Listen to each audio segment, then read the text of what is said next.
Preview. Preview.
Preview. Selamat berjumpa kembali para pemirsa di Kota Jayapura khususnya dan Papua, terutama Jayapura tapi khususnya Papua. Entah itu khusus atau terutama sama atau beda, tapi kita berjumpa lagi seluruh tanah Papua ini dalam episode talkshow yang akan dibuat oleh Jubi TV. Tadi kita sudah lihat cuplikan dari satu tempat wisata yang sangat menarik. Tidak banyak orang yang tahu, belum banyak orang yang pergi ke sana juga, tapi tempat ini sangat indah, terpencil, ada di bagian utara Kota Jayapura. Dia tempat bermain, tempat mandi, tempat orang tenang lah. Kalau saya sendiri agak pusing atau sedikit stres, saya pergi ke situ, pantai itu. Kita mancing, mandi, tidur di sana, bermalam di sana. Kalau kita pulang lagi ke tempat kita kerja atau ke tempat rumah kita stres kita hilang. Saya jamin itu. Kalau bapak atau ibu-ibu atau pace-pace mau macam-macam mau pergi ke sana, silakan saja. Memang jalannya agak curam dan tidak seperti jalan-jalan lainnya, tapi itu juga enak karena Anda turun ke bawah itu penuh perjuangan, tapi Anda mendapatkan imbalan yang setimpal ketika Anda sampai di pantai. Ya. Hari ini kita kedatangan seorang tamu, seorang teman, kawan saya yang punya pengalaman sangat banyak menyusuri tempat-tempat wisata, dan tempat-tempat bersejarah di Indonesia ini. Dia adalah seorang travelers, seorang dokumenter yang memvisualkan atau mendokumentasikan tempat-tempat yang sangat bersejarah, kemudian peristiwa-peristiwa yang bersejarah, peristiwa-peristiwa penting di Indonesia ini, tempat-tempat wisata, dan peristiwa-peristiwa yang berkaitan dengan hak asasi manusia. Karya-karyanya sudah sangat terkenal. Mereka pernah melakukan satu ekspedisi yang sangat fenomenal. Namanya, kita sebut saja itu ekspedisi Indonesia Biru. Ekspedisi yang cukup panjang dari titik 0 di Aceh sampai titik 0 di Merauke. Dan karya-karya mereka, terutama mereka sendiri, kelompok mereka ini namanya Watchdog. Ya, mereka telah mendapatkan penghargaan dari award dari Raymond Magsaysay, itu dari satu organisasi di Filipina yang mendedikasikan hidupnya untuk hak asasi manusia. Tanpa banyak perkenalan lagi, saya perkenalkan saja kawan kita yang hari ini datang untuk berdiskusi bersama kita tentang pariwisata. Pantai yang tadi saya sebut adalah Pantai Pasir Enam. Dia sudah pernah pergi ke sana baru-baru ini, tidur di sana dengan pengalaman yang sangat menarik karena kita kehujanan. Tapi itu akan terbalaskan. Bagi dia itu terbalas, setimpal perjalanan itu. Silakan Pak. Saya panggil Bung saja, ya. Bro. Pace saja, Pace supaya akrab. Terima kasih, sebuah kehormatan, ya. Pace. Pace, bagaimana Pace melihat kemarin sudah pergi Pasir Enam dengan perjalanan yang sangat menantang ya, menguji adrenalin karena naik turun jalan kayak gitu. Dan bermalam di sana ternyata kehujanan. Coba Pace bisa ceritakan sedikit kan pengalaman soal Pasir Enam ini. Iya, itu salah satu spot yang saya pikir menarik dan menantang ya, spot wisata di Papua atau bahkan mungkin di Indonesia yang tentu tidak ada, belum banyak diketahui oleh para travelers atau mungkin masyarakat secara umum. Dan yang membuatnya selalu menarik adalah keterpencilannya atau keterisolasiannya membuatnya justru sedikit terlindungi begitu ya. Dan yang kedua adalah sensasi bahwa ini adalah sebuah tempat yang langsung menghadap ke Pasifik. Jadi tidak bukan sebuah pantai yang mungkin lebih dekat untuk bersenang-senang misalnya. Ya tentu tempat yang bersenang-senang, tapi maksud saya adalah ini bukan pantai yang sembarangan gitu ya, karena di depannya tidak ada lagi pulau. Ini langsung menghadap salah satu samudra yang terluas di dunia dan laut lepas begitu, walaupun memang ada di Teluk. Itu sebuah sensasi sendiri bagi saya yang tidak selalu bisa berhadapan dengan pantai yang langsung ketemu dengan samudra begitu ya.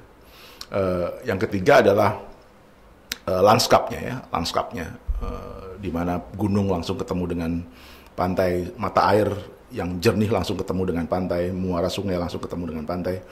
Saya pikir itu sensasi-sensasi yang ya tidak semua pantai memiliki itu. Jadi ada lanskap, ada sensasi imajinasi kita terhadap lautan yang luas, samudra begitu ya. Dan ada keterpencilan yang membuatnya ya tidak terlalu ramai dan cocok untuk orang yang ingin mencari ketenangan begitu. Berbeda halnya kalau ingin ke waterboom atau misalnya ingin main banana boat, tentu bukan di situ tempatnya ya, tapi ini konsep wisata yang orang-orang dengan minat khusus saya pikir tentu akan menarik. Selama 2 hari kayaknya di sana ya? Iya, 2 hari satu malam ya. Itu ngapain saya? Bikin apa saya di tempat itu, pantai itu? Ya, intinya yang pertama jelas retreat ya, mencari ketenangan, yes, bermalas-malasan lah dalam bahasa mager ya. Itu yang pertama. Jadi kenikmatan tentang kesunyian, tentang keterpencilan, itu dulu yang perlu dinikmati. Kalau berenang bisa di mana saja tuh. Tentu yang kedua adalah berenang, karena mustahil kita berhadapan dengan pantai yang airnya hangat begitu ya. Terus ada muara sungai dan kita tidak berenang, saya pikir ya kita salah tempat. Lalu yang ketiga adalah sensasi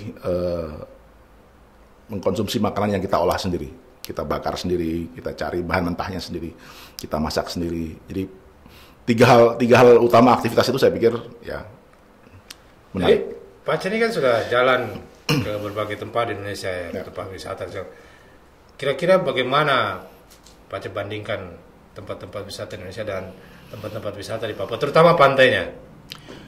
Ya tadi ya, yang pertama jelas kalau dibandingkan dengan akses populasi pada populasi ya, tempat-tempat di Papua tentu kalau kita bicara seperti Pasir Enam tentu termasuk salah satu spot yang tidak banyak dikunjungi atau volume kunjungannya masih sangat terbatas. Pertama, tidak banyak orang tahu.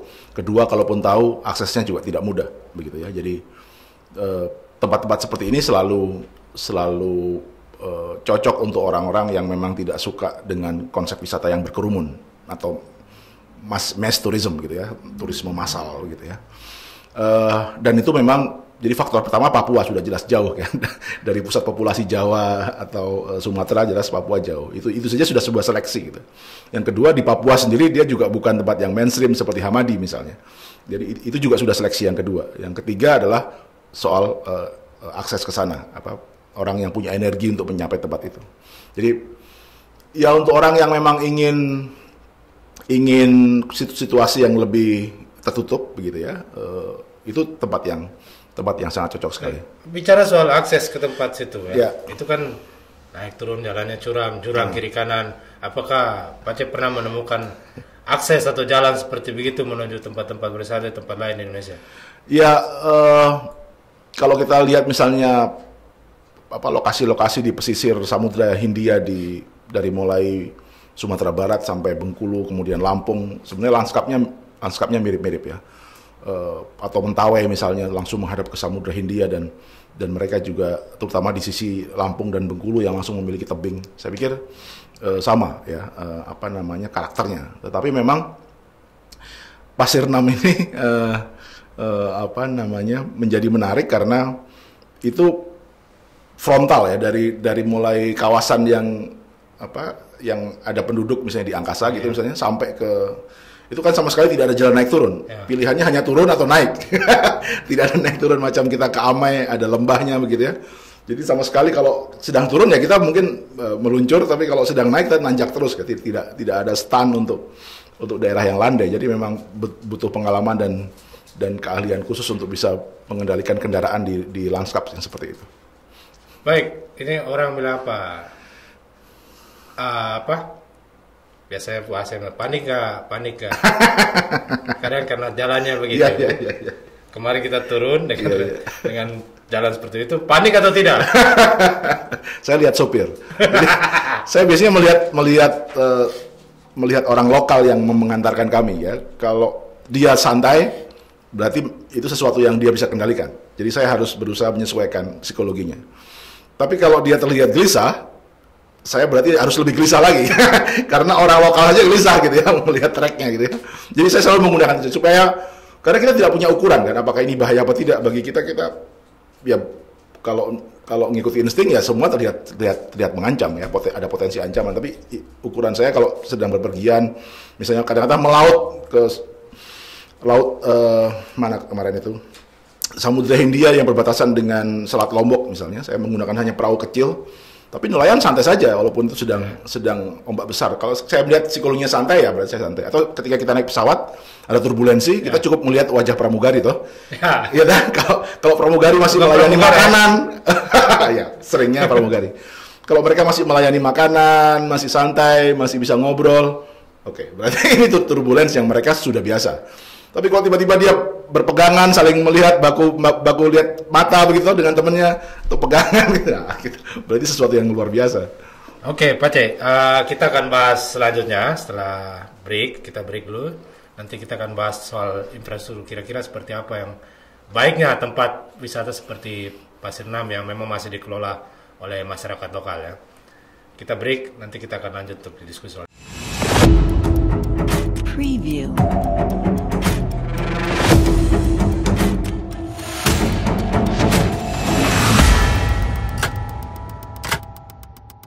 Preview.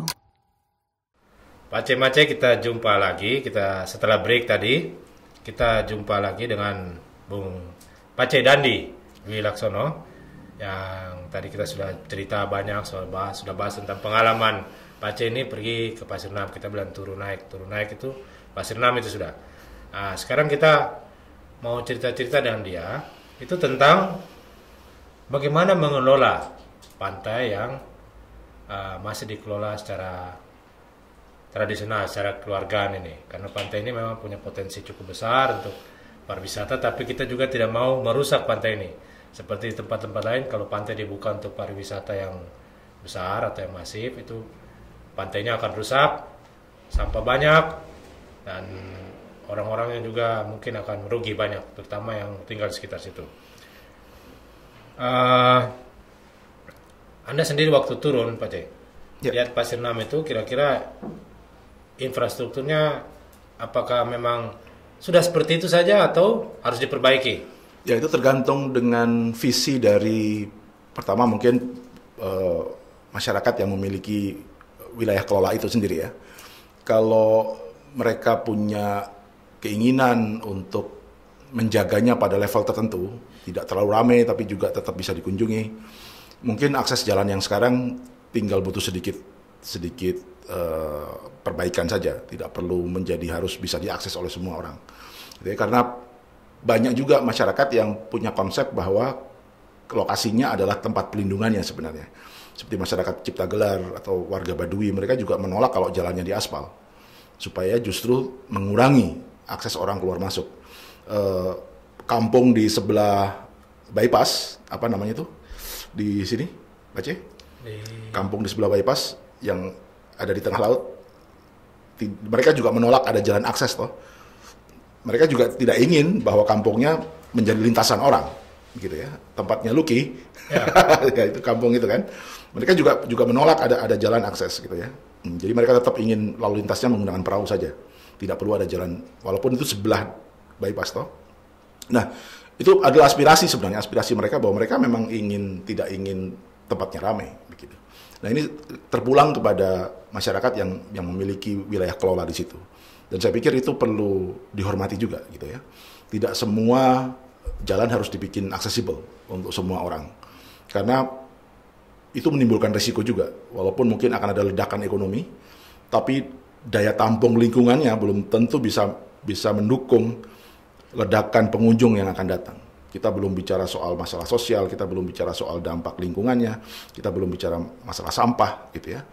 Dan itu kadang-kadang jika tempat itu sendiri tidak siap, baik secara sosial maupun secara lingkungan, yang terjadi adalah akan rusak dalam waktu dekat. Jadi akan cepat sekali rusaknya. Jadi jalan itu begitu saja, tidak perlu diperbaiki. Ya, sekali lagi tergantung bagaimana konsep yang diinginkan oleh pemilik wilayah kelolanya. Kalau dijadikan turisme massal, saya pikir daya tampungnya terlalu kecil, ya. Daya tampungnya kurang bisa mendukung untuk turisme massal. Anda bisa bayangkan di pantai dengan peta sekecil itu misalnya, kalau dibikin semua jenis mobil bisa mengakses, saya pikir akan terjadi ledakan pengunjung yang luar biasa di situ. Dan kita belum lagi berbicara tentang pengunjung yang datang dari arah laut menggunakan perahu, gitu ya, yang tidak menggunakan akses darat. Saya pikir mereka juga berhak menikmati pantai yang sama. Jadi ini perlu didiskusikan atau perlu dipikirkan berapa sebenarnya daya tampung, ya. Misalnya katakanlah Taman Nasional Semeru, Tengger Semeru misalnya, di puncak Semeru kan dalam sekali pendakian daya tampungnya kalau nggak salah sekitar 300 misalnya, tidak bisa lebih gitu. Harus dikasih turun sebagian dulu baru ada yang boleh naik dan segala macam. Itu daya tampung maksimal harus dilihat. Kalau nggak ya bisa membahayakan pendaki itu sendiri, bisa kemudian menimbulkan dampak yang lain. Jadi ya mungkin perlu ada hal yang ideal, misalnya dibayangkan saja di puncak kunjungan misalnya weekend itu seramai apa, dan apakah itu sudah cukup nyaman bagi para pengunjung sendiri. Jadi kita tidak ingin datang ke tempat yang kita semua merasa tidak nyaman justru toh. Sebenarnya Pasir Enam itu seluruh dari gunungnya itu sampai di pantai di bawah itu masuk di kawasan Cengkareng Siklop ya. Konservasi itu. Dulu waktu saya masih kecil saya sering ke sana. Kita biasa tidur itu tunggu penyu. Penyu. Jadi kita ya karena kecil saya belum tahu ya, saya juga orang yang membantai penyu lah. Dan menjarah telurnya. Ya, menjarah telurnya. Ya, itu bagian dari kehidupan masa kecil. Ya. Nah, kemudian banyak burung-burung di sana karena itu masih hutan. Kita dulu sering cari tikus tanah. Makanya. Tapi sekarang saya lihat sudah tidak terlalu banyak lagi ya hewan-hewan liar seperti satwa-satwa liar. Jadi penyu sekarang sudah tidak datang lagi ya? Ya, sudah tidak datang lagi. Itu mungkin karena kita jarah dulu ya. Tapi yang ingin saya tanyakan apakah perlu kita, karena saya lihat sudah ada upaya untuk mengembalikan wilayah itu sebagai wilayah konservasi satwa liar. Mereka lepas burung di sana, tapi baru burung-burung saya lihat, jadi sudah ada lagi burung nuri, kakatua, cendrawasih, itu sudah mulai ada di kawasan itu, tapi yang di laut belum kaya. Nah, apakah itu merupakan satu strategi yang cukup baik juga untuk mengembalikan fungsi hutan di situ, kawasan di situ, atau tidak perlu lagi, itu cukup dijadikan tempat pariwisata? Saya kira bisa dua-duanya sebenarnya, bisa berjalan dua-duanya, tapi tentu dalam skala yang sama-sama ada titik keseimbangan. Jadi kalau ada gagasan mau menjadikan itu kawasan konservasi, maka wisatanya adalah wisata yang memang berbasis konservasi. Gitu ya. Jadi misalnya ekstrimnya misalnya ini seperti yang berlaku di Taman Nasional, bawa kembali sampahmu misalnya. Jadi orang yang datang itu harus bawa pulang sampah, harus dicatat. Orang datang bawa apa, itu sudah tidak boleh ada yang tinggal. Oh, berarti ini kemarin kita melakukan dosa juga, kemarin melakukan dosa. Kita bakar semua kita kan? Bakar semua. Ya, plastik. Walaupun tetap pembakaran bukan hal yang baik sebenarnya. Tapi intinya kalau itu didesain sebagai kawasan konservasi itu juga baik gitu ya. Misalnya kayak kemarin kita datang dalam kondisi aliran sungai jernih, kemudian malam hujan deras, kita pagi-pagi bangun air sukero, begitu kan? Artinya kan ada kawasan yang terganggu di atasnya gitu. Ya. Nah, sebagai kawasan konservasi itu bisa jadi indikator bahwa kawasan itu ada yang tidak sehat. Kalau hujan air sungai langsung keruh atau kabur airnya, berarti indikasi tidak sehat. Makanya ada sesuatu yang harus diintervensi. Baik Pak Cek, kita break dulu sebentar untuk kemudian kita sambung lagi dari diskusinya soal bagaimana mengelola wisata. Karena ini kita tahu sama-sama masih dikelola secara tradisional, tapi kita akan diskusi bagaimana kira masyarakat yang ada di sana, terutama masyarakat adat, karena ini masih kita bisa sebut sebagai kampung adat, wisata adat, mengelola ini sehingga bisa memberikan dampak ekonomi pada mereka, tapi tidak memberikan kehancuran pada tempat-tempat itu, tempat wisata itu. Kita break sebentar, kita akan lanjut pada sesi berikutnya. Preview.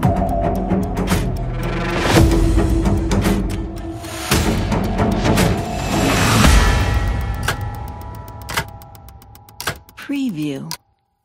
Oke, kita berjumpa lagi Pak Cemace. Kita akan lanjut diskusi atau bincang-bincang kita. Orang bilang apa nih? Talk show apa itu? Talk show. Jadi kadang-kadang orang di PNJ bilang sokto. Tapi kita bilangnya talk show. Jadi kita akan bicara lebih lanjut tentang bagaimana mengelola pariwisata di Pantai Pasir Nam ya. Mungkin kita ini bisa diimplementasikan juga banyak. Kita punya banyak pantai di Papua ini. Banyak sekali, tapi kita belum bisa mengelolanya secara baik, terutama untuk memberikan dampak ekonomi pada orang-orang yang memiliki pantai itu. Saya bicara ini konteks masyarakat adat. Tidak ada tanah kosong di Papua ini. Semua tanah itu ada pemiliknya. Termasuk tanah-tanah di pantai, laut-laut di pantai itu, semua itu ada pemiliknya. Jadi mereka bisa mengelola, seharusnya mereka mendapatkan manfaat. Tapi kadang-kadang ini berbenturan dengan kepentingan lain ya. Nah, kita tahu Pak C, bahwa di Papua ini, terutama masyarakat adat ya, yang punya tempat-tempat seperti Pantai Pasir Nam itu, kadang-kadang yang memiliki kekurangan dalam bagaimana mereka mengelola aset yang mereka miliki sendiri. Dan kemudian pemerintah juga kurang peduli. Pihak swasta juga kadang-kadang mau masuk juga, mau bermitra dengan masyarakat, itu menghadapi hal-hal yang cukup rumit. Seperti misalnya kalau mau bagi hasil juga bagi hasilnya bagaimana, kadang-kadang sudah jalan di palang gitu. Nah, menurut Pak Cek sendiri, kira-kira pengelolaan itu kemitraan yang baik antara pemerintah, masyarakat adat sebagai pemilik tempat, dan swasta itu seperti apa? Sehingga pantai ini bisa memberikan, ya kita tidak berharap besar juga untuk masyarakat adat bisa memiliki keuntungan yang besar ya, tapi setidaknya mereka juga mendapatkan keuntungan dari apa yang mereka miliki, itu kan aset mereka sebenarnya. Saya cerita dulu kondisi umum pariwisata di Indonesia ya, terutama kita kalau belajar dari Bali begitu. Bagaimana kemudian kekuatan modal swasta terutama yang difasilitasi oleh pemerintah atau negara pada akhirnya meminggirkan akses masyarakat sendiri gitu ya. Di Bali kita sering banyak mendengar cerita bagaimana bahkan warga Bali tidak bisa melewati pantainya sendiri karena untuk upacara adat mereka harus melewati pantai, dan pantai itu adalah pantai yang privat, dianggap privat itu, atau pantai milik pribadi begitu ya. Itu problem besar dulu. Jadi di masyarakat yang lain saya nggak tahu. Saya mendengar cerita di Raja Ampat sebenarnya juga bukan kisah yang terlalu menggembirakan bagi masyarakat lokal begitu ya. Resort-resort sudah banyak dikuasai oleh orang-orang dari luar, dan masyarakat tidak mendapatkan bagi hasil pengelolaan atau bahkan tidak mengelola bersama begitu ya. Yang berlaku secara umum di sini orang menyewakan saja tanahnya, kemudian dibangun sebuah fasilitas berbasis modal begitu, lalu kemudian mereka mendapatkan keuntungan besar dari situ, dan masyarakat benar-benar sebagai penyewa tanah menjadi tuan tanah saja begitu, dan menonton semua ledakan ekonomi yang tumbuh di atas tanahnya gitu ya. Di Mentawai juga kita mendapat cerita banyak bagaimana akses pantai juga tidak bisa untuk warga lokal. Mereka sering diusir kalau surfing di pantai tertentu karena memang pantai itu dianggap eksklusif untuk para tamu-tamu asing begitu ya. Jadi ini kondisi secara umum pariwisata di Indonesia, dan dengan program 10 destinasi wisata prioritas ini, proyek strategis nasional ini, saya pikir ledakannya akan lebih mengancam lagi bagi masyarakat lokal. Artinya pariwisata kita akan dibangun berbasis modal dan industri, dan ini negara yang punya kerjaan begitu. Dan saya pikir Papua dalam beberapa hal memang ada di titik ekstrim yang agak berbeda begitu ya. Masih banyak wilayah pariwisata yang masih dikelola oleh masyarakat. Sebenarnya ini gagasan yang baik, maksudnya ini model yang baik begitu ya. Tinggal bagaimana dia lebih ramah dalam tanda kutip begitu ya terhadap pariwisata dalam konsep ruang publik ya. Tapi pengelolaannya sendiri ini ini masih dalam hal yang alamiah gitu ya, bahkan sebaiknya dipertahankan dalam konsep seperti ini.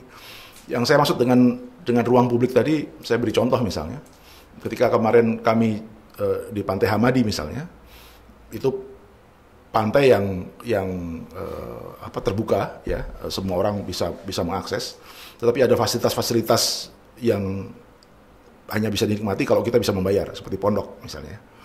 Nah, karena pondoknya sudah terlalu rapat gitu misalnya, jadi rapat sekali memang pondok-pondok di sana, sehingga hampir tidak ada ruang orang untuk sekedar ya menikmati pantai begitu.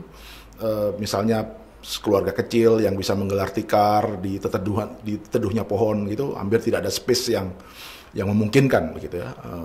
Nah, tinggal ini yang diatur sebenarnya. Jadi dalam sebuah pantai bagaimana ada ruang untuk publik. Sekarang memang pantai juga ruang publik, tapi memang ada wilayah-wilayah yang memang atau fasilitas komersial yang memang bisa dikelola juga oleh masyarakat adat sebagai pemilik tanah atau pemilik ulayatnya begitu ya. Nah, keseimbangan ini yang perlu, karena bagi saya misalnya orang miskin pun berhak berpariwisata sebenarnya ya. Mereka yang tidak punya uang pun juga berhak berpariwisata. Mereka berhak menikmati ruang-ruang publik itu gitu. Nah, tinggal bagaimana pemerintah misalnya dengan masyarakat pemilik wilayah kelolanya menegosiasikan mana ruang-ruang publik, dan ruang-ruang publik ini adalah ruang-ruang yang memang untuk siapa saja, baik yang tidak punya uang pun dia orang bisa menikmati pariwisata begitu sebetulnya, karena itu bagian dari kesehatan psikologi masyarakat. Nah, sementara mereka yang memang mampu, uangnya ya ke masyarakat yang punya wilayah kelola, jangan sampai uangnya kemudian terkonsentrasi kembali kepada industri dan segala macam. Keseimbangan ini menantang bagi saya dan menarik di Papua. Punya modal yang masih bagus bagi saya, sebelum kemudian lambat laun bernasib seperti Bali atau daerah-daerah yang lain. Jadi kalau kita bandingkan, ini saya coba bandingkan 3 pantai, Pasir Nam, Hamadi, dan Holtekam. Pasir Nam yang memang sepenuhnya masih ruang publik, siapapun bisa datang ke sana, tidak bayar, dan menikmati semua dari pasir, laut sampai muaranya. Di Hamadi itu pantai memang dikelola sepenuhnya oleh masyarakat, pemilik lahan. Jadi mereka kalau tadi menggunakan aset mereka untuk mendapatkan keuntungan, itu sepenuhnya. Jadi mereka, orang bayar ke mereka, bayar pondok, jadi orang sudah tidak bisa menjadikan itu ruang publik lagi karena harus bayar.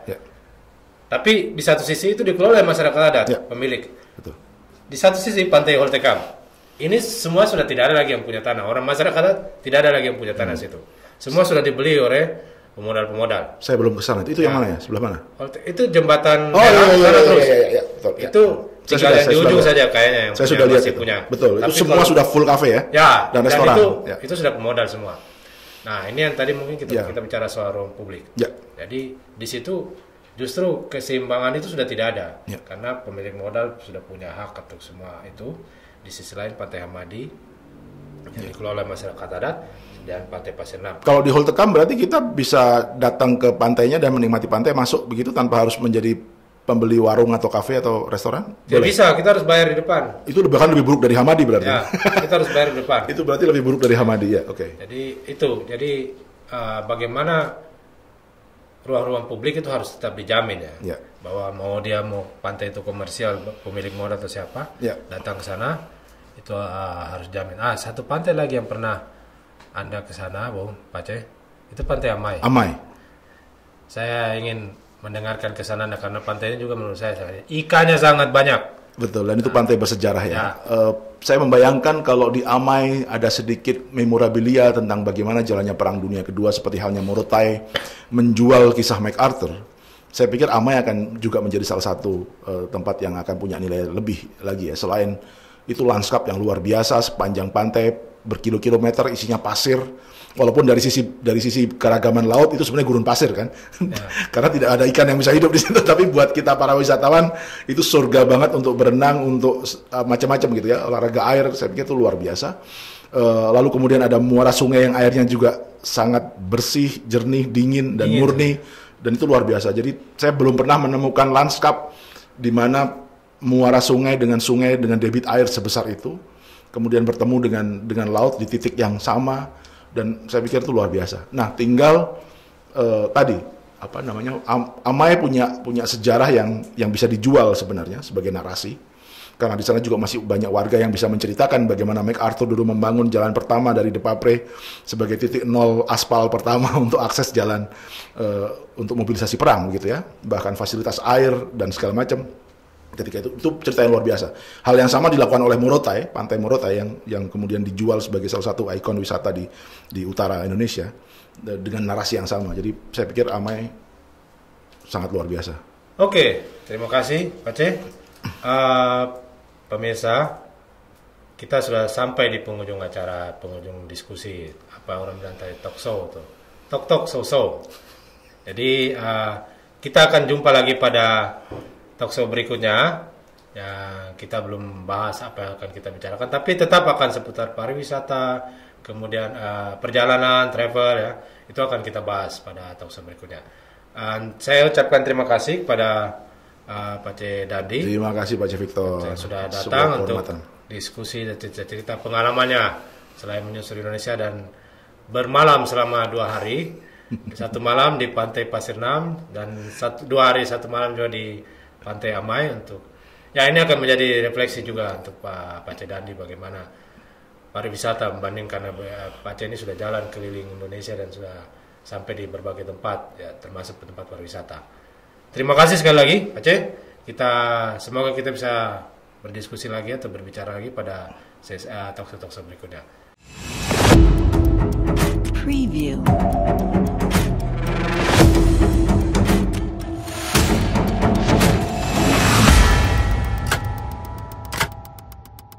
Preview.